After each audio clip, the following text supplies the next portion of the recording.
2020, 2019 top 20 running backs, and I'm going to go over the top 12 2019 top 20 running backs right here on screen, and then talk about who I think belongs in the 13 to 20 range.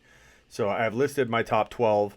I know it's going to take a lot of heat because you don't see James Conner there, you don't see Joe Mixon there, and that's going to ruffle some feathers for sure. What's going on, Baller? What's going on, Dalton? What's going on, Murray? But I'm okay with that if that ruffles some feathers, because every year players drop out of the top 10, let alone the top 20, let alone the top 5.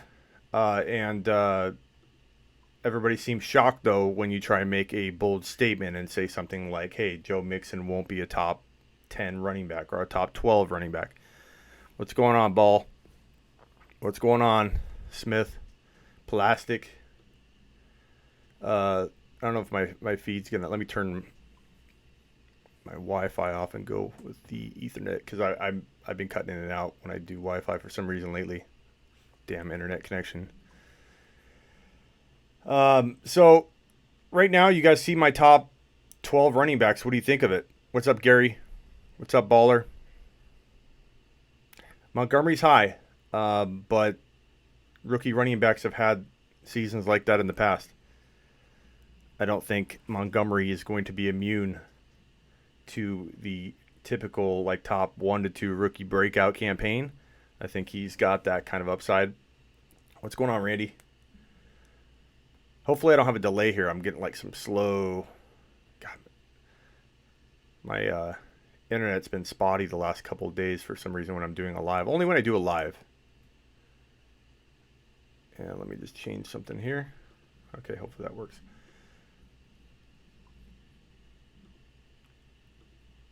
So I'm not sure what you guys think of the rankings right now. I'm going to go over them right now and talk about it. Talk about who's missing and talk about who belongs in the 13 to... I don't know. 1 second. Let me pull up this screen here. Montgomery over Mixon. Yeah, Mixon's not even in my top 12. And I know that pisses people off. But that's fine. I'm okay with it. I'm okay with it. All right. Let me pull up the running backs here so I can go over. Okay. So, Kamara. Zeke Elliott, Barkley, McCaffrey. My reasoning I've said over and over. I don't need to beat a dead horse on it. Kamara, I think, is the most consistent running back in fantasy football. Back-to-back 13-plus TD seasons, 1,500 total yards per campaign. He's only played 2 years, very low usage. He gets 190 to 200 carries max. Means he's probably likely going to stay healthy. On his way, I think, to 90 to 100 receptions in 2019 in a very good offense that's featured around using him. Elliott could see a 1 to 2 game suspension. If he doesn't, he's locked into my number 2 anyways. But I think Elliott would give him a run for his money. Barkley, I worry about the offense. I worry about a lot of 3 and outs. I worry about 8-man fronts. I don't care if they're going to use him more. His efficiency will go down. He'll have to work harder for his TDs. He'll get there, but he doesn't rank in the top 2 for me. McCaffrey, I worry about the added weight gain. Could it help him stay healthy in terms of the upright hits? Sure. Could it make him, more susceptible to injury, hitting the ground over and over at a more heavy weight? What's going on, Crapman? Where it gets juicy and debatable, in my opinion, because you can, well, it's very debatable in the top 4, but where I think it gets controversial would be your 5 to 12. So do you have DJ number 6? Do you have Gordon number 5? I have Cook number 7. Would I draft Cook that high? No, because I don't have to, but Cook to me has top 4 to 7 running back appeal. What's going on, Poke? I'm super excited about Dalvin Cook in 2019. Lev Bell has potential top 5 running back upside, so he isn't a bad value in the 8 to 10 range if he falls. It's PPR. Everything I do is pretty much PPR, man.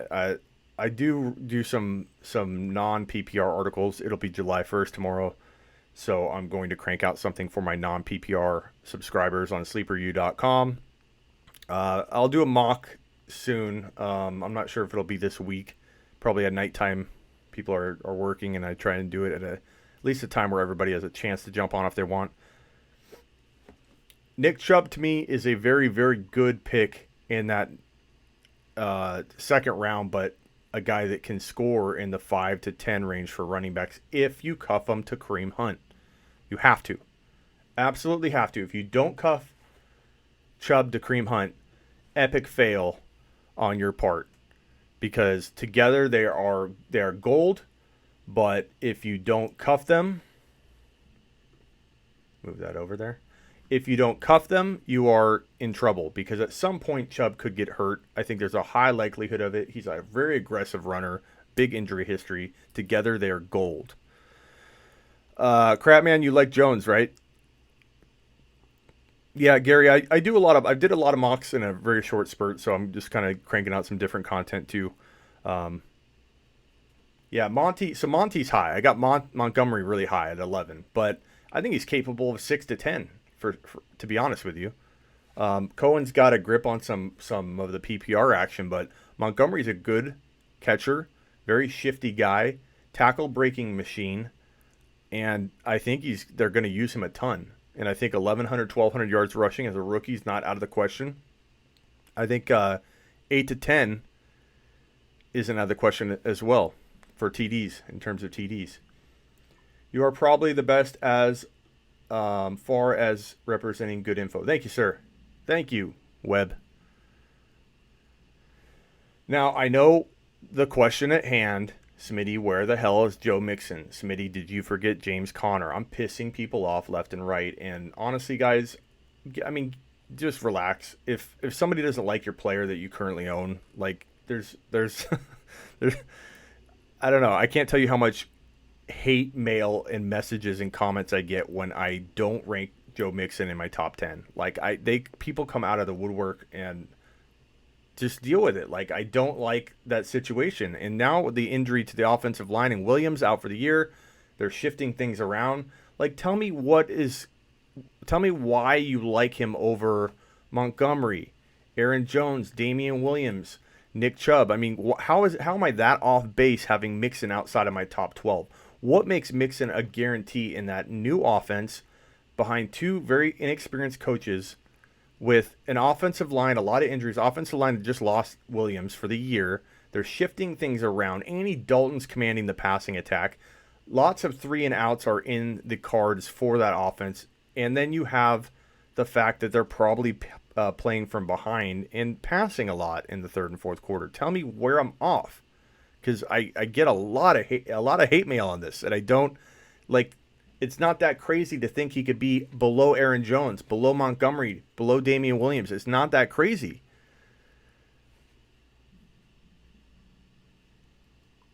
This is Rusty.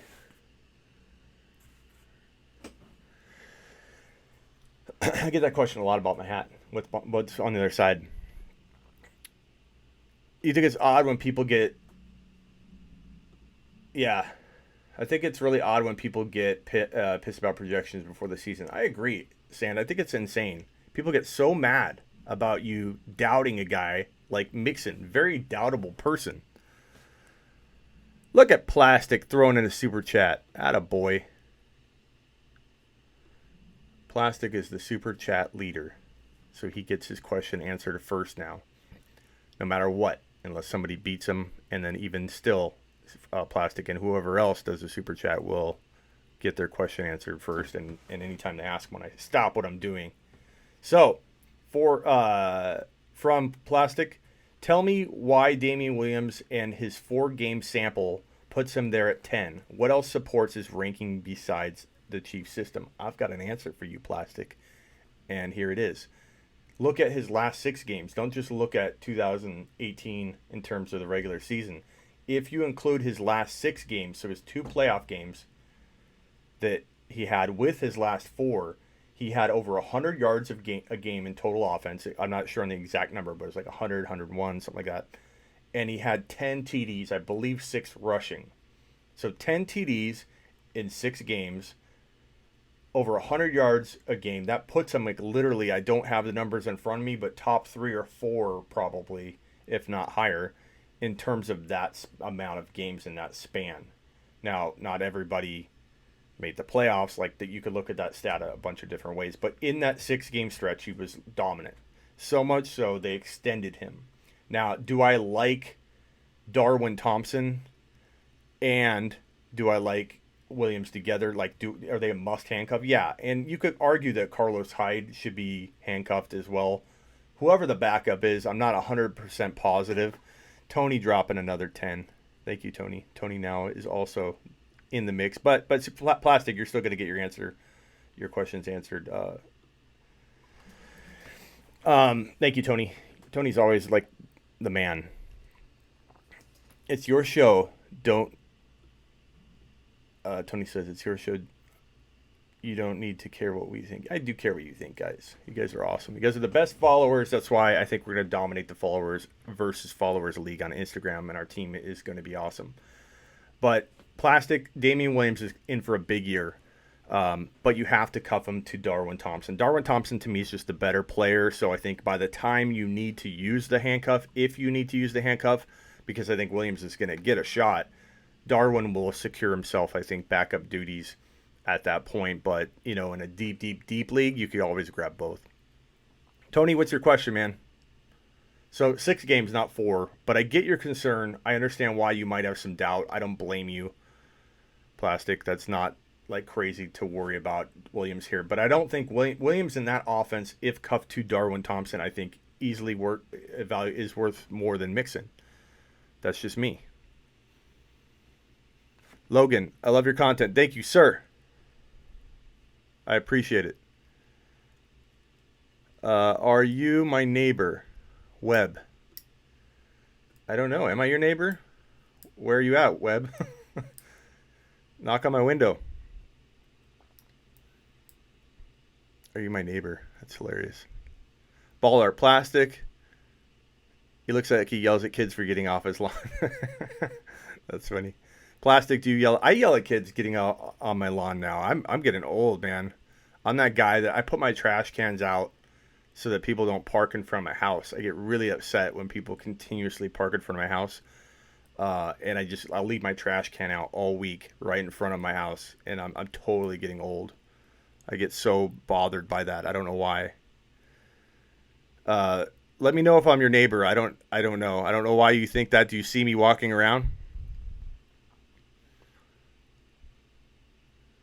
Smitty, it's your... Oh, you already read that. Man, I don't know if Williams can carry the load all season, but Hyde definitely doesn't, excite you either. Well, that's why Darwin, I think, is a must. Not that hat again. I love your content. Thank you, sir. Mixon, 1,100 yards played in 14 games. I agree. And Watkins is upset. It's okay, Watkins. We're not going to agree on everything. But 14 games, that's one hint. He's injury prone. His knee causes me some concern. You can argue against that. I totally am okay with that. I'm not calling you wrong.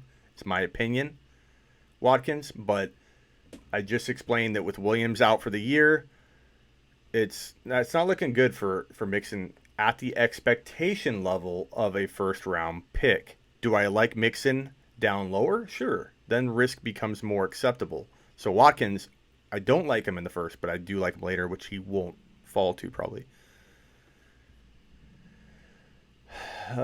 Sand. Smitty, I would love to come up with discussions that aren't too frequent for fantasy topics. Do you mind talking auction? Yeah, just toss out whatever you want. I do a Q&A pretty much every live, so really it's on you guys to toss out content.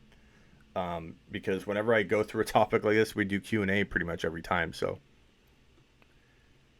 Cincy going to be bad. I agree, Mike. So, auction. What do you guys want to talk about with auction? What's up, Rapture? Tanner, which of these 2 running backs would you be comfortable going running back in the first 2 rounds? Oh, of these 2? So, realistically, Nick Chubb would be one because he falls into the second round.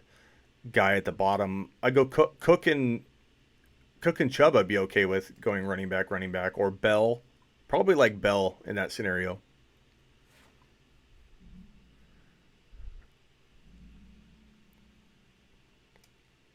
Are you going to tell me why we're neighbors, Webb? Before I get to that. Oh God, I missed Tony's question. No. Hold on, Tony. I'm looking for it. What do I think about Hill getting a max suspension? We don't know. It's very vague. He could get more. Where do I vote? Rank Henderson. Give me 1 second. Tony, where's your question? There it is. Does Gase plus Bell scare you? Um, yeah, Tony. Let me drag your question on the screen here. Sorry about that, Tony. I was slacking. Um, I mean, I think that it would scare me if we had to value him at his upside if we were taking him in the top 5. But I think Bell in the 8 to 10 range for running backs, and that oftentimes means 8 to 10 overall, because only one or two wide receivers probably go before Bell goes. So you're talking about 10 at the probably latest you get him on average. I like him there.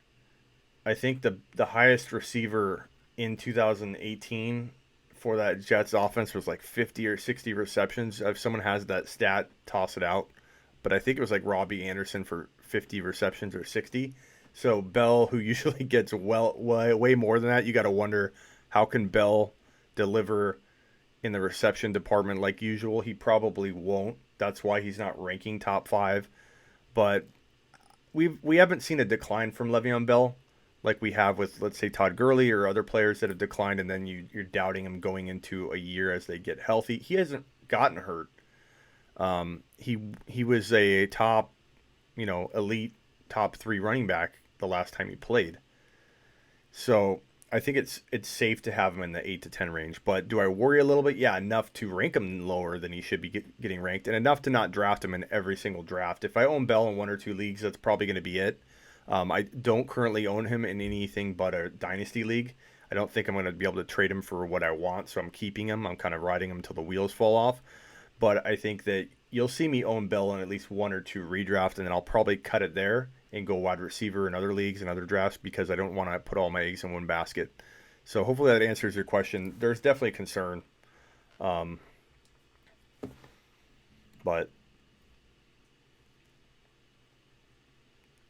Sand, you absolutely feel like Juju is ranked right now at his absolute ceiling.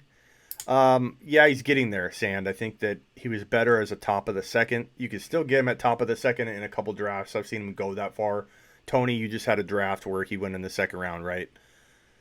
So that means that he can fall to the second, and when he does, he's a good value there. So I think that if you take him as your first drafted player, I'm not saying that Juju can't earn that value for you, but I am saying that you are kind of, just like you're saying, maxing out on your ceiling a little bit, and then he has to deliver in order for you to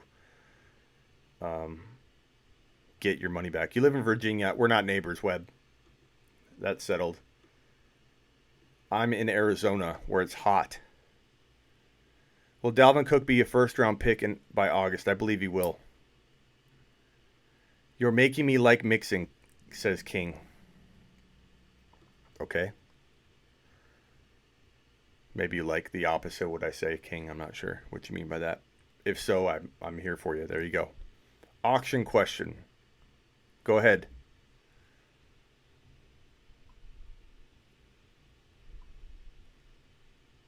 Mixon is the same style as Bell. Yeah, I mean, Mixon's got talent, but he's also kind of an injury risk. Tony says, yes, Juju in his draft went at 2.06. So if you say Juju can't fall to the second round, there's tons of evidence that he is, just because his ADP is climbing. Thoughts on Kerryon this year? Kerryon Johnson has top 10 running back appeal. Obviously, don't pay anywhere near that value. I do think that Kerryon's got a lot of risk that I kind of find myself avoiding him, not because I don't trust him necessarily, but because there are better options, I think, around where he's usually going. So I tend to take like a Freeman, who you could argue Devonta Freeman's just as risky. So I get that. There's no real sound argument other than preference at that point. But I think that Kerryon has the potential. So if you own him, hang on to him. You're not going to be able to sell him for anything near worth the value you get back. Highest you've seen Montgomery on anybody's board, Bruce? Yeah, well, I like Montgomery a lot. I think he's potentially, inside the top 10 come end of year. He's a monster, a tackle breaking machine. So earlier question was, where does Darrell Henderson now? I can't insert Darrell Henderson into my top 10 right now. I want to, believe me, but I don't want to send everybody running for the hills. But I think that Darrell Henderson by season's end, it would be reckless of me to rank him in the top 10 because of the way that would then have people drafting.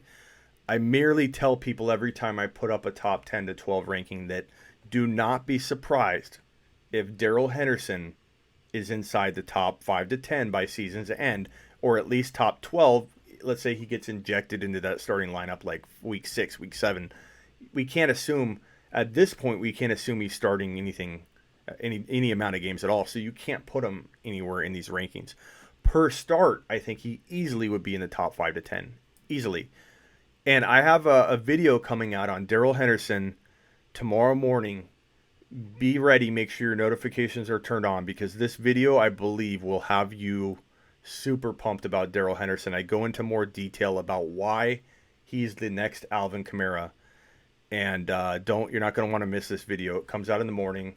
It's all about Darrell Henderson, why this guy is the next Alvin Kamara, and a lot more to back up why, not just, hey, I love him on film, hey, my gut tells me, which is half the battle with me. And I have a track record of landing that stuff. You can check that, the sleeperu.com, check out the testimonials, see what I've done in the past. Don't just take my word for it. But, sleepers and breakouts are what I do. I've done it for 15 years. That's my bread and butter.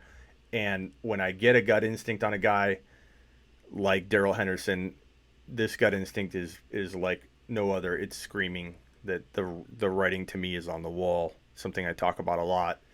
And given the situation with Todd Gurley and how that feels, given the situation of how good that offense is, and a lot of the other stuff I bring up in this video should have you believing if you don't already believe. Bruce, watch the video tomorrow. And I believe that you're going to be a little bit more interested, at least, okay? But Malcolm Brown, you can cuff Malcolm Brown, and I talk about that in the video too, to Darrell Henderson as that, avoid Todd Gurley, take the situation.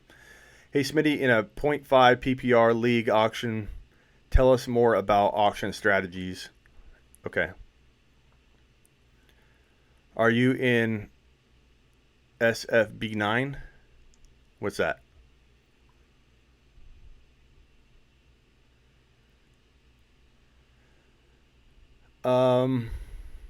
Smitty, if Juju had 1,407 TDs, I think he would lead the NFL in targets and be locked into the play. I think he can be a wide receiver 1 overall. He could, Mike. I'm not hating on Juju at all. I'm just saying when he gets drafted in the first round, it makes it kind of a bummer because he was like a late second rounder for so long. In a keeper league, how many rounds? In a keeper league, honestly, I would take Hendy in the 5th. I don't know where you're going to need to in a fresh dynasty startup take Henderson, but I would take him when it starts getting questionable and you're talking about Landry or guys you can completely live without. Start thinking about how impacting Henderson can be. Watch tomorrow's video and you'll know a little bit more of the facts behind the guy. And why he's going to be elite. Not just good, he's going to be elite. And why he's so much better than Malcolm Brown. This Malcolm Brown talk is just, I don't know where it comes from. Malcolm Brown's okay. C.J. Anderson was not great, guys. He did well. Todd Gurley is not playing. The last year, if you look at his breakaway runs and his long runs and his ability to shed tackles, he was dropping off. Todd Gurley is in an amazing offense that delivered for him. If Henderson, and I talk about this in tomorrow's video, if Henderson got the same carries, and I predict he will eventually, he would blow Todd Gurley's numbers out of the water. I know Todd Gurley had an amazing year, but look at the numbers. Todd Gurley has steadily declined in terms of his efficiency in breakaway long runs and having those big plays. He's turned into more of a grinder in that offense, and they've delivered for him. The stats were there. The fantasy stats were there. But Henderson is the most explosive college running back coming out of college, the most explosive running back in the nation. And my video talks about that and tells you why. So look for it tomorrow. Calvin Ridley plus Hollywood Brown for Tyreek Hill. That's a tough one. I think I'd take Hill because he's got way more value. 1.05 Webb. You don't think you'll get Hendy there anymore? Probably not. We'll see. Todd Gurley is done. I believe that Sand bell cow days are over. I agree with that. Malcolm Brown and C.J. Anderson.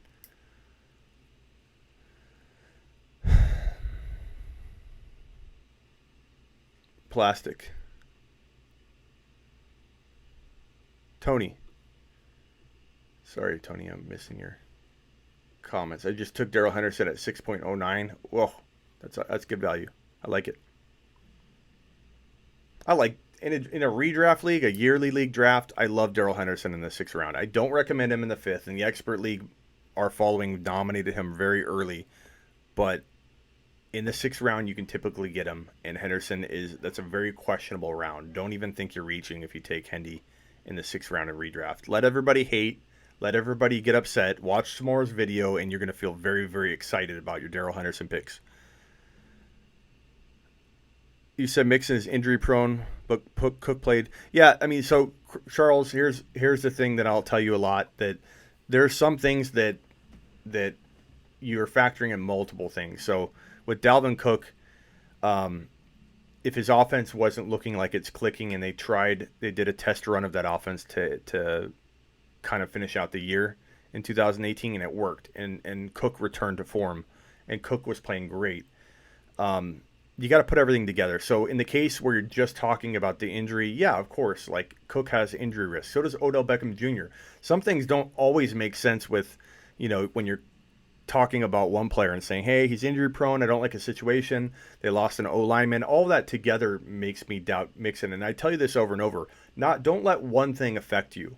And in Mixon's injury prone, the injury prone concern I have isn't the only thing affecting him. People put those words in my mouth. I'm not saying that's the only thing. If that was the only thing, I'd give them a pass. I'd be like, hey, you can't always predict injury. There's nothing right now that looks like it's going to hold him back, but I've never said that that's the only reason. It's one component. Dalvin Cook has a lot of positives going for him. Dalvin Cook has a lot of negatives, and they both have injury risk. Yeah, that's when you start saying, okay, well, I'm going to overlook the injury risk. Odell Beckham Jr., same thing. If Odell Beckham Jr. was in New York still, I'd have a lot more concerns about Odell in 2019. He's in an amazing offense. Things are different. So all those things have to be looked at, Charles. But it's a good question. I'm not saying that you didn't have a good question there. Forrest, 315 touches. C.J. Anderson, Malcolm Brown combined 95. So total touches for Henderson is what, 175 to 200? We'll find out. It depends on Todd Gurley's health. If Todd Gurley, like I predict, has more setbacks than people think, once he starts actually getting on the field, they're going to hold him out.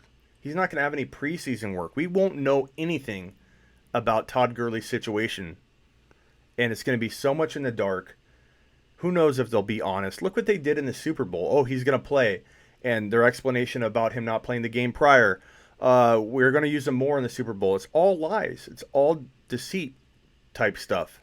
And so if you believe anything that the Rams tell you heading into week 1, I think you're setting yourself up for major disappointment. And even if Todd Gurley walks in, and I talk about this in the video, I don't want to give too much away, but even if Todd Gurley, the video comes out tomorrow, look for it on my YouTube channel, subscribe, hit the notification bell.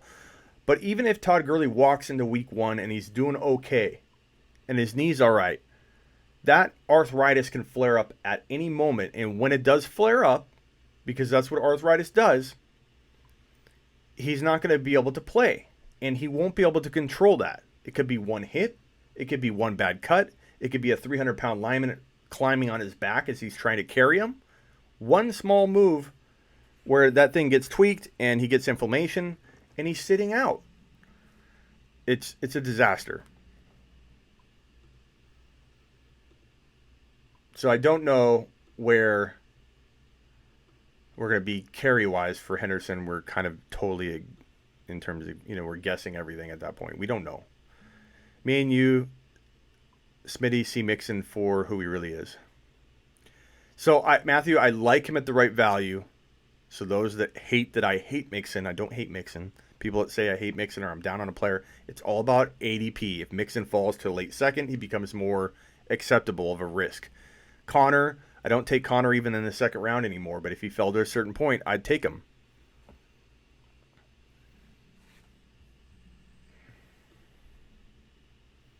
Whatever, King. King, you do like to disagree with me a lot. Let's just put that out there. I don't mind it as long as you're respectful, and a lot of times you have been.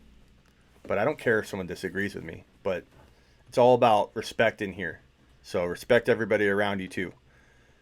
Nolan, I don't think I've really heard you talk about Washington's backup that much. Probably for good reason. I like Geis in the right role. Geis could be,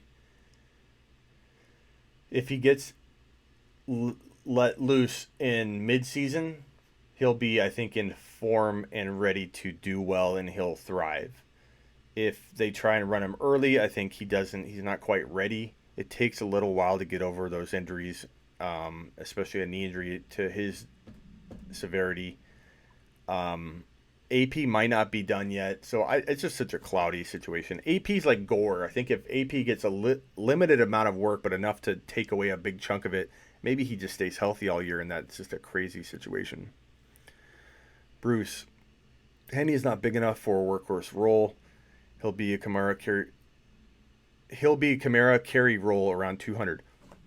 Okay, and that's a bad thing, Bruce. 200 carries and a monster receiving. I mean, Kamara's the number one overall player. I hope you're right. I hope I'm right. I hope he's the next Alvin Kamara. That's what I keep talking about. He's the next Alvin Kamara, Bruce.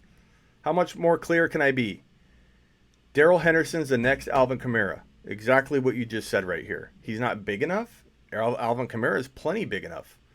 Darrell Henderson's like a 5'8", 5'9"-ish, 208 to 210 pounds. Probably will put on 2, 3, 4, 5 pounds, I imagine, in the next couple weeks and month. And if you watch him on film, he is plenty big enough. You also can't tackle what you can't catch, Bruce. He also is the most elusive running back in the entire nation. And if you don't believe that, he's 208 to 210. If you don't believe that Darrell Henderson's the most explosive running back in the nation, watch my video tomorrow, Bruce, and then come back, comment in it, and let's talk about it. Do you like Kyler Murray? I love Kyler Murray. Benjamin, dig your videos. Keep up the good work. Thank you, sir.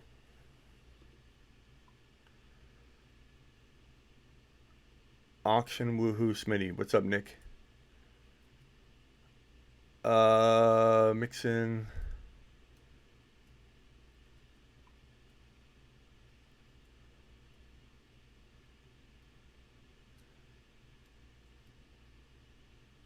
Great work. Sorry, I'm just trying to read and catch up.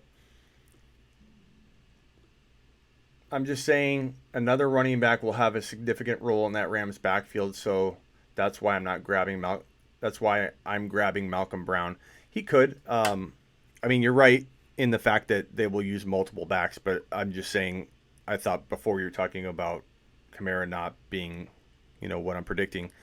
No one knows, Bruce. To be honest with you, I'm not right about everything, but I have a damn good gut feeling on this one, and usually my gut is right more often than it's wrong, and I'm trying to perfect that every single year that I've been in this business for 15 years and get better at. And I talk about this a lot I do some training on it at sleeperu.com, how to perfect yourself.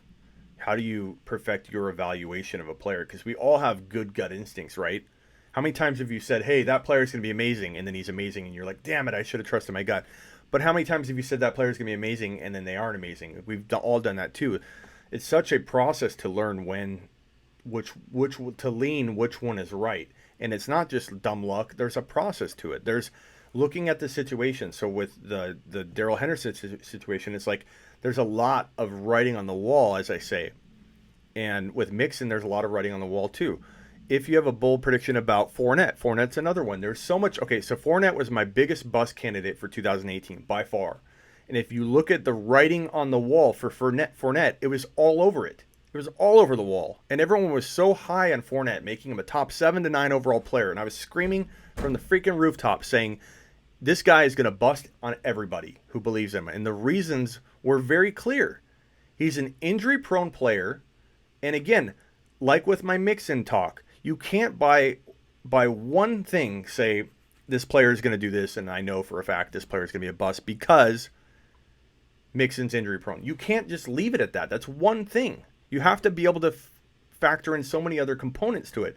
But Fournette, he was injury-prone, a bad decision maker on and off the field, proven time and time again, more so than ever last year when he fought on the sideline, got suspended.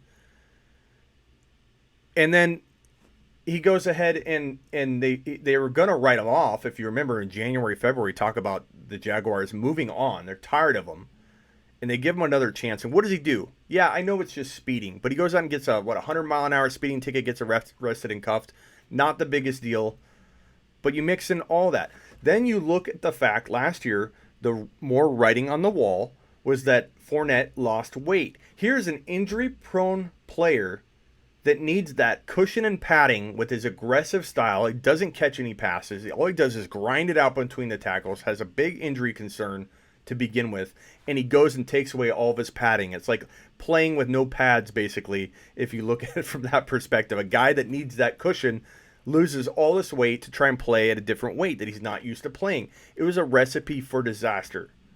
So in the case of Mixon, in the case of Connor, in the case of Todd Gurley, these are all things that have writing all over the wall. And that's when you take your gut instinct. My gut tells me Todd Gurley is going to bust.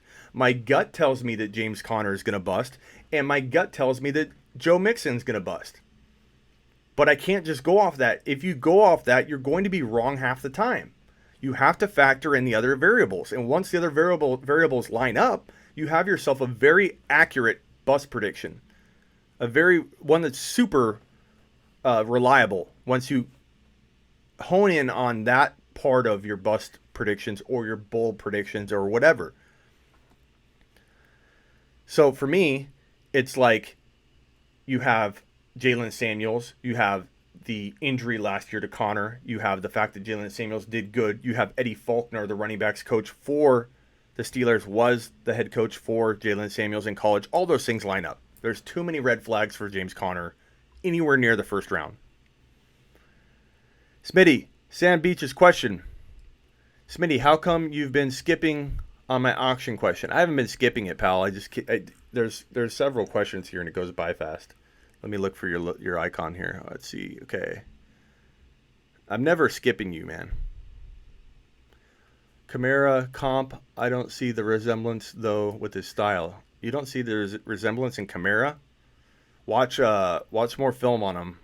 He's absolutely amazing. Where's your question? Your auction question. Can you repost it, Sand? I can't find it.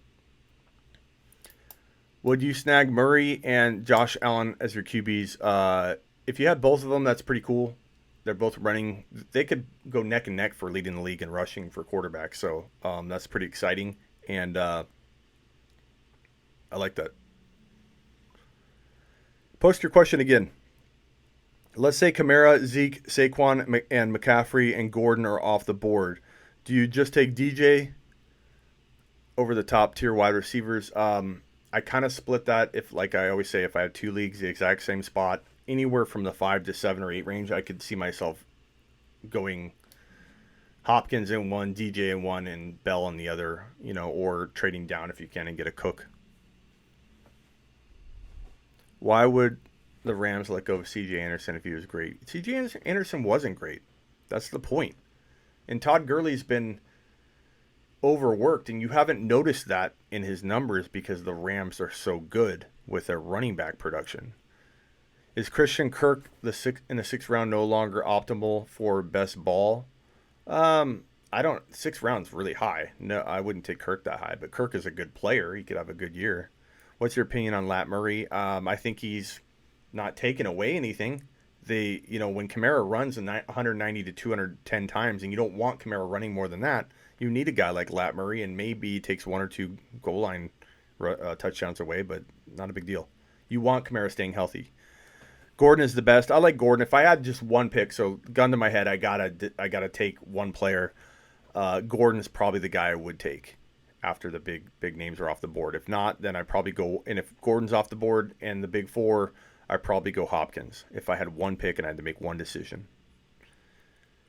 Sand, where's your question? Please repost it. Again, not ignoring you. There's a lot of questions that roll through. Sand, post it, boy. If Melvin did not have an injury risk, would he be your top tier?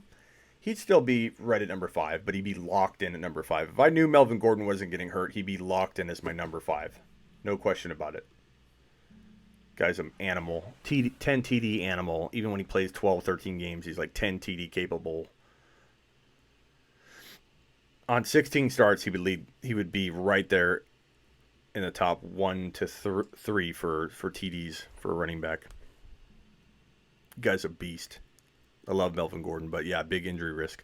Sorry, Smitty, I don't mean to be a pain. No problem.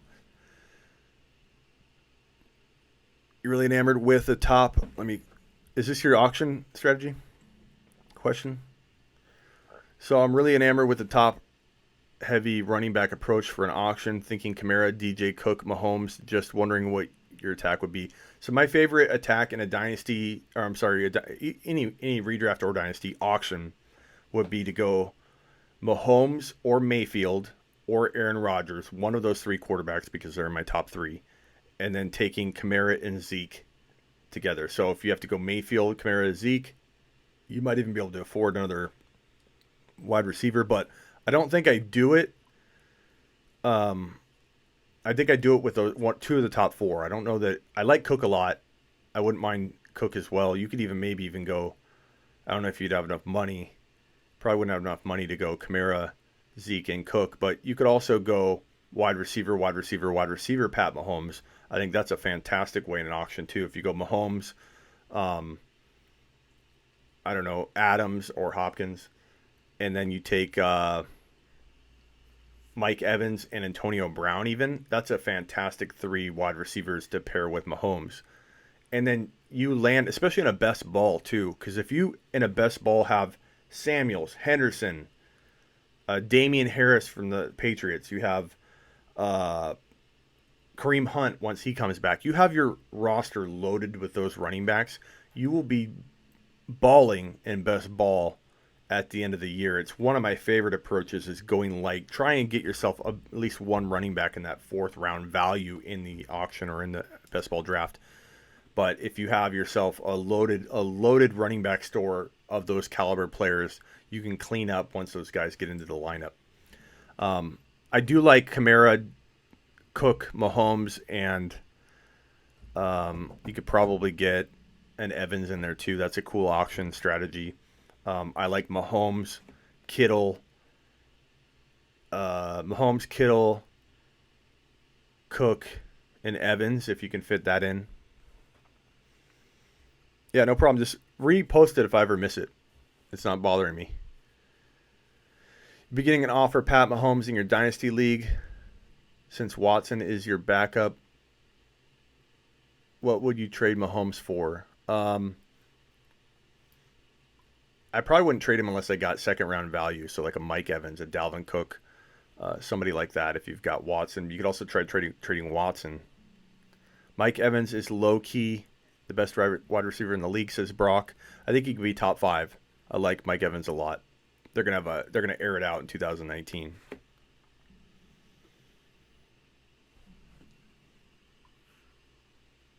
Hey Smitty, Odell for Hill and Hardman.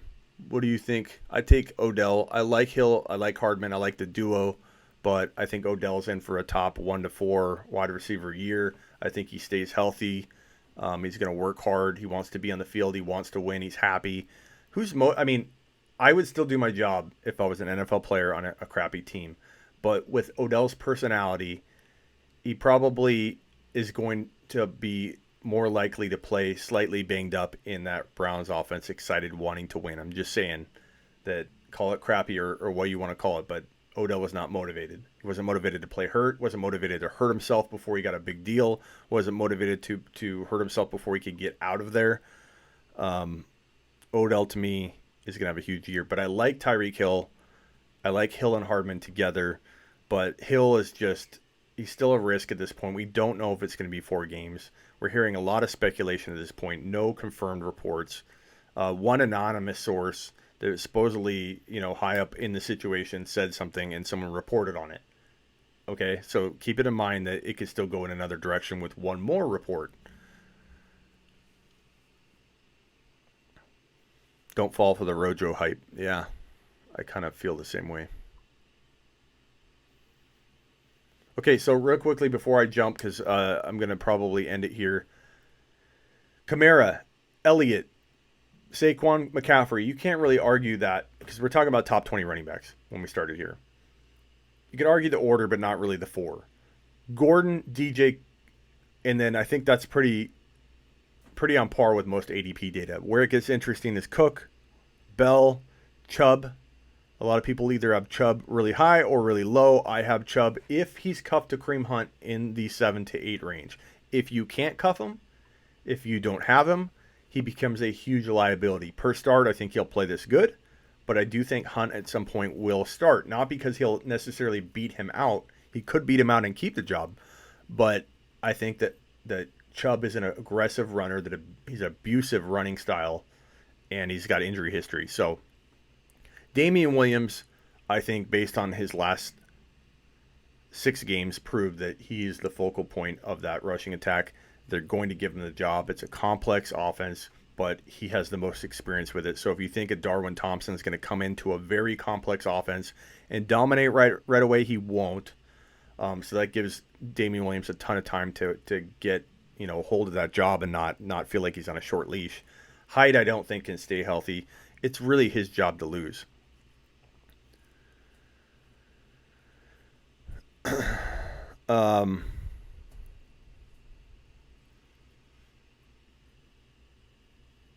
I have Cook in my top 5 to 10 running backs for sure.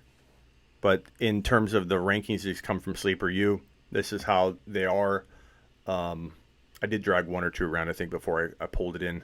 But I think that you could argue Cook, you could argue DJ, you could argue Gordon in the top 5. Those are all very close. I could change it per hour. That's how close it is. Got a draft tonight. Need to know a sleeper running back. Other than the Rams, Damien Harris late in your draft. I'm talking really late, Corey, and make sure you get Darrell Henderson, Jalen Samuels, and Damien Harris if you want sleeper running backs. Those 3 are going to help you win your league. Not a huge fan of Rojo right now. Yeah, Marlon Mack is tough to rank higher than I have him. I just don't know that I trust him. But after Montgomery, after Aaron Jones, you're asking yourself, where's Mixon? You're asking yourself, where's Connor? They're in the mix in the 13 to 20 range, sure. But I think Derrick Henry, I think Devonta Freeman, I think Marlon Mack, Phillip Lindsay, all these guys have something to say about being ranked in that 13 to 20 range. It is so hard to not see the upside of a Lindsay, in 13 to 20 range. He could be anywhere. Lindsay has a ton of upside. Josh Jacobs could have top 20 running back appeal. I still want to see more. I think he's going to hit a rookie wall pretty fast. Justice Hill, I like Hill. He could be good if they ended up giving him the carries. But Mark Ingram is one of the most underrated players that I think could crack into the 11 to 15 range. Mark Ingram is that kind of guy that could be in top 5 or 6 in rushing yards at the end of the year. They're going to use him a lot. He may not get used in the receiving game as much as he's used to, but he has tons of upside. I don't believe in Leonard Fournette. Kerryon has 13 to 20 appeal. Gurley's going to be ranked in that range, but I just let someone else take him. You're local in AZ Sand. That's cool. Where are you at? I think you've told me that before. Live draft anytime soon? Probably. I'm going to try sometime this week, a nighttime draft, but I'll definitely be looking to do one the weekend as well. But don't miss my video tomorrow, guys. Tomorrow I'm posting, I think, one of the best videos I've made. And it's going to be, I think, the answer to a lot of fantasy football championships. It posts in the morning. Make sure you hit the notifications bell. Get ready. Alexander, you're in AZ as well. Attaboy. I'm going to do some kind of live show at some point this year. I don't know how frequent or where yet, but I'll keep you posted. Let me give you guys my a link here to click, and YouTube has a new feature. It's a messaging, like a messenger feature, and if I give you a link here, we can connect, and via that link I'll send out things like, hey, I'm going to be live over here doing a show or whatever. So let me post that link here, and you guys can click on it and accept my invite to being on my YouTube Messenger app, which we're going to do a lot with later. It's brand new. Let me click on this, get a link for you. So everybody click on it, and are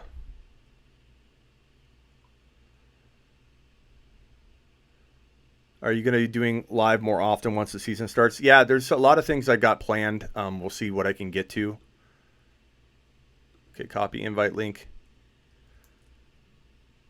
Okay, so in the chat right here, I put a link. Everybody click on that before you leave and add me to your messenger here on YouTube.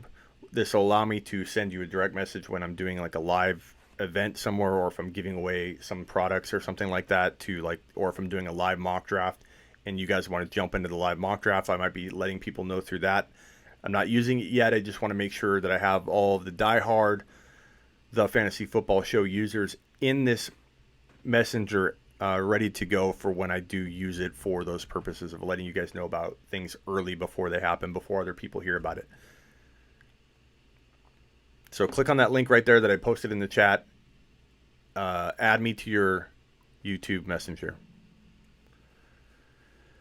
Okay, I appreciate everybody watching. Please subscribe, follow me on Instagram as well. Same username, The Fantasy Football Show. If you guys want to control some of the topics, I will let you guys determine what I talk about on occasion. I'll be doing more lives, so to answer a question, will I be doing lives during the year? I absolutely will. I'll be doing a morning show. More news to come on that. Sunday mornings, you can find me here on YouTube, probably about an hour before kickoff into about 5 minutes to kickoff. I imagine that will be the time. I haven't locked it in yet. I have more exciting news around that, but I will be doing a morning live show. I don't know if it'll be 30 minutes, if it'll be 45 minutes, or be an hour. We'll see, but get ready and excited for that, because I think that will be an awesome show. Can't wait to talk with you guys on Sunday mornings, talk about who is... you got an error on that? Try it again. Anybody else get an error when they clicked on that? That add me? No, I got a couple just now. So I think, try it again. All right, guys. Appreciate you. You guys rock. You're the best fantasy football community in the industry. I love getting on these lives and interacting with you. I hope you feel like that my show is the most interactive fantasy football show out there. My goal is to bring you a 10 a.m. to 2 p.m. show every single day. And I need your help to spread the word. I need subscribers to get the sponsorship for that. But my goal is to give you a 10 to 2 show. I want to be your Mike and Mike, or Mike, or Smitty, if you will, every single day. I want you to know you can count on my show, and I need your help for that, so please spread the word. Thanks, guys. Appreciate it.